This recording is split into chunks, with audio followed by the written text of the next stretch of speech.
MLA Palla రాజేశ్వరరెడ్డిపై భూ కబ్జా case నమోదైంది. గట్కేసర్ పోలీస్ స్టేషన్లో ఆయన బాధితులు ఫిర్యాదు చేశారు. అయితే ఈ భూ కబ్జా కేసులో A1గా పల్లా రాజేశ్వరరెడ్డి, A2గా ఆయన భార్య నీలిమ, A3గా మధుసూదన్ రెడ్డి పేర్లు నమోదయ్యాయి.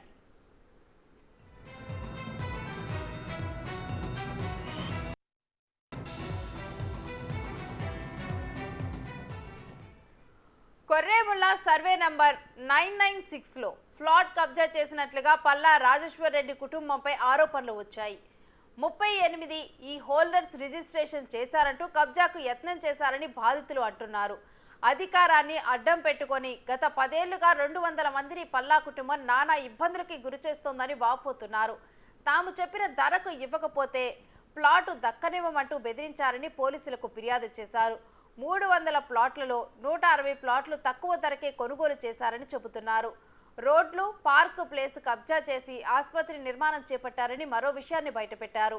అనురాగ్ యూనివర్సిటీ పేరుతో 100 ఎకరాలు పోగు చేసుకున్న పల్లా ఫ్యామిలీ తమ ప్లాట్లను ఆక్రమించారంటూ బాధితులు పోలీసులను ఆశ్రయించారు.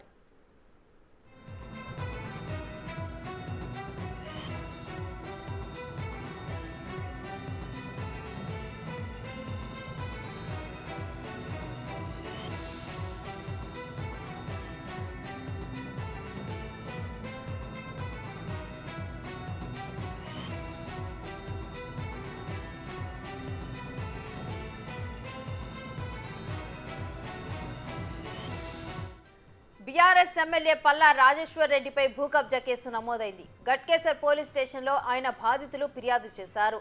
అయితే ఈ భూ కబ్జా కేసులో A1గా పల్లా రాజేశ్వరరెడ్డి, A2గా ఆయన భార్య నీలిమ, A3గా మధుసూదన్ రెడ్డి పేర్లు నమోదయ్యాయి.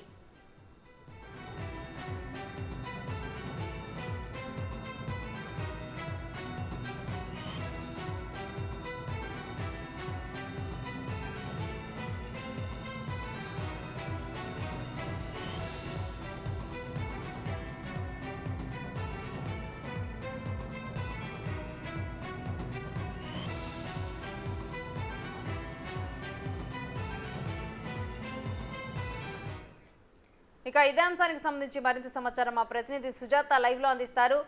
సుజాత, పల్లా ఫ్యామిలీపై పలు భూ కబ్జా ఆరోపణలు ఒక్కసారిగా కూడా లేవనెత్తినట్లు తెలుస్తోంది. కంప్లీట్ డీటెయిల్స్ ఏంటి ఈ కేసు మీద? TRS party MLA Palla Rajeshwar Reddy మొదటి నుంచి కొర్రెముల గ్రామ పంచాయతీలో ఉన్నటువంటి తన కాలేజ్కి సంబంధించి అనేక భూ ఆరోపణలు వచ్చాయి. ఈ నేపథ్యంలోనే తను దాదాపు బీఆర్ఎస్ పార్టీలో 10 సార్లు అంటే 5 సార్లు ఉన్నటువంటి బీఆర్ఎస్ ప్రభుత్వం ఏర్పడ్డాక 2014 నుంచి ఆయన మీద అనేక ఆరోపణలు ఉన్నాయి. గతంలో పల్లా రాజేశ్వరరెడ్డి కాలేజ్, అనురాగ్ కాలేజ్ పూర్తిగా కబ్జాలు పర్వం అయ్యింది అని చెప్పేసి అనేక మంది ఫిర్యాదులు అందించినప్పటికీ కూడా అప్పుడు ఉన్నటువంటి బీఆర్ఎస్ ప్రభుత్వంలో కేవలం తనకి వత్తాసు పలికే విధంగా అధికారులు ఉన్నారని అనేక ఆరోపణలు వచ్చాయి. రీసెంట్గా అనురాగ్ కాలేజ్ అటు చెరువుకి సంబంధించినటువంటి సిక్కం భూమి, అదేవిధంగా అనేక ప్రభుత్వ స్థలాలను కబ్జా చేసి అనురాగ్ యూనివర్సిటీని నడిపిస్తున్నారని చెప్పేసి తన మీద అనేక ఆరోపణలు ఉన్నాయి. కొర్రెముల గ్రామ పంచాయతీకి సంబంధించి దాదాపు 2003 సంవత్సరంలోనే అక్కడ గ్రామ పంచాయతీ అనుమతులు తీసుకొని లేఅవుట్గా చేసినటువంటి భూమి ఏదైతే ఉందో ఆ భూమికి సంబంధించి పూర్తిగా పల్లా రాజేశ్వరరెడ్డి కబ్జా చేసి కాలేజ్ని, అదేవిధంగా ఫార్మా కాలేజ్ని నిర్మిస్తున్నారు అని చెప్పేసి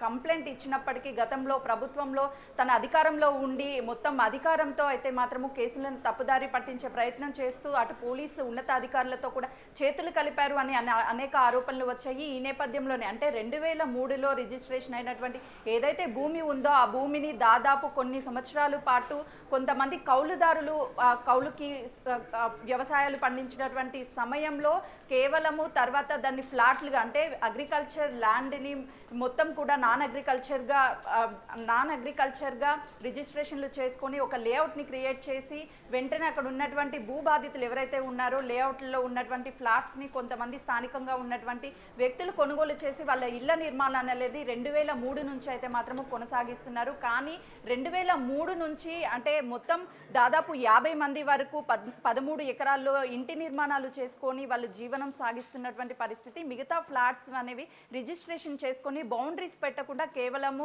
సరిహద్దుల వరకే ఉంచుకొని వాళ్ళు అక్కడ ఫ్లాట్లని తర్వాత ఇళ్ల నిర్మాణాలు చేపట్టాలి అని చెప్పేసి అప్పుడే గ్రామ పంచాయతీగా ఉన్నటువంటి కొర్రముల గ్రామ పంచాయతీలో అటు ఇంటి నిర్మాణాలు కావచ్చు ఎల్ఆర్ఎస్లు మొత్తం తీసుకున్నారు. కానీ ఇప్పుడు ప్రస్తుతం అయితే పల్లా రాజేశ్వర్ రెడ్డి 2003లో ఎవరైతే ఫ్లాట్ ఓనర్స్ ఉన్నారో వాళ్ళు కేవలము ఫేక్ డాక్యుమెంట్స్ని క్రియేట్ చేశారు అన్న ఒక ఆరోపణలు తీసుకువస్తూ నేను 2014 ఎప్పుడైతే బీఆర్ఎస్ ప్రభుత్వం అధికారంలోకి వచ్చిందో అప్పుడు తను కొన్నట్టుగా కూడా ఫేక్ డాక్యుమెంట్స్ అంటే 13 ఎకరాలకి సంబంధించి దాదాపు 150 ఫ్లాట్లని అక్కడ ఉన్నటువంటి ఎవరైతే ఫ్లాట్లు కొనుగోలు చేసినటువంటి యజమానులు ఉన్నారో వాళ్ళని బెదిరించి కేవలము ప్రస్తుతం దాదాపు వేలల్లో గజాలు నడుస్తుంటే రేటు ఆయన కేవలం 2 నుంచి 3 వేల రూపాయలు చెల్లించి 200 గజాల ఫ్లాట్లు గలవి దాదాపు 50 ఫ్లాట్లు ఓనర్ల దగ్గర కబ్జా చేసినట్టుగా కూడా అనేక ఆరోపణలు ఉన్నాయి. ఈ ఆరోపణలు ఎప్పుడు కూడా పోలీసులు కానీ లేకపోతే అటు ఆర్డీఓ ఆఫీస్లో కలెక్టర్ ఆఫీస్లో ఫిర్యాదులు ఇచ్చినప్పటికీ కూడా ఎవరు పట్టించుకున్నటువంటి పరిస్థితి ఉంది.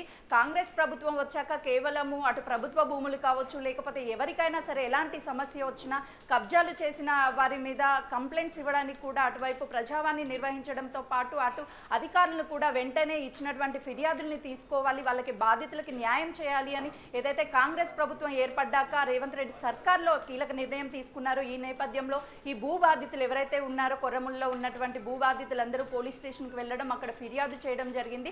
ఇక్కడ భూ బాధితులు ప్రశ్నిస్తుంది ఒక్కటే 2003లో మేము డైరెక్ట్ యజమానుల దగ్గర కొన్నటువంటి భూమి ఏదైతే ఉందో ఆ భూమిని వెంచర్ చేశారు. వెంచర్ తర్వాత ఫ్లాట్స్ని మేము కొనుగోలు చేశాము. 2003 నుంచి రానటువంటి పల్లా రాజేశ్వర్ రెడ్డి 2014లోనే ఎంట్రీ ఇచ్చి తన కాలేజీని నిర్మించడంతో పాటు ఫార్మాసిటీ కాలేజీని కూడా నిర్మించడానికి ఫ్లాట్స్ని కబ్జా చేశారు అన్న ఆరోపణలు వస్తున్నాయి.